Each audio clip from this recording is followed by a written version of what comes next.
ഏകാദശിയുടെ തലേന്ന് ദശമി ദിവസം ഒരിക്കലൂണ്.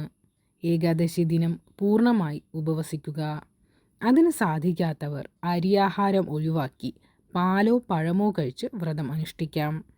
എണ്ണ തേച്ച് കുളിക്കരുത്. പകലുറക്കം പാടില്ല.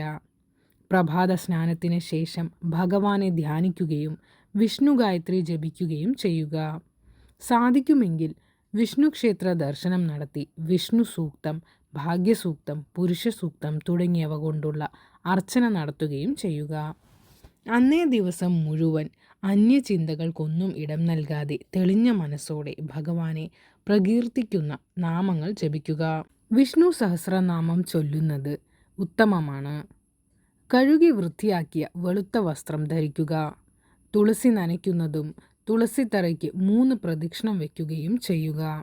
ഭാഗവതം, നാരായണീയം, ഭഗവത്ഗീത എന്നീ ഗ്രന്ഥങ്ങൾ പാരായണം ചെയ്യുകയോ ശ്രവിക്കുകയോ ചെയ്യുക.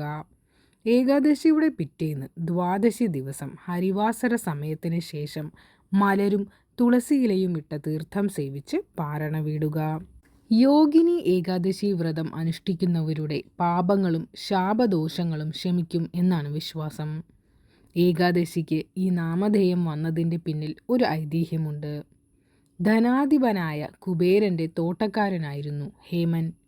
കുബേരന് ശിവപൂജയ്ക്കായി നിത്യവും പൂക്കൾ എത്തിച്ചിരുന്നത് ഹേമനായിരുന്നു. ഒരിക്കൽ പൂജാപുഷ്പങ്ങൾ എത്തിക്കാൻ താമസിച്ചു. പൂജ മുടങ്ങിയതിൽ കുപിതനായ കുബേരൻ ഹേമനെ ശപിച്ചു.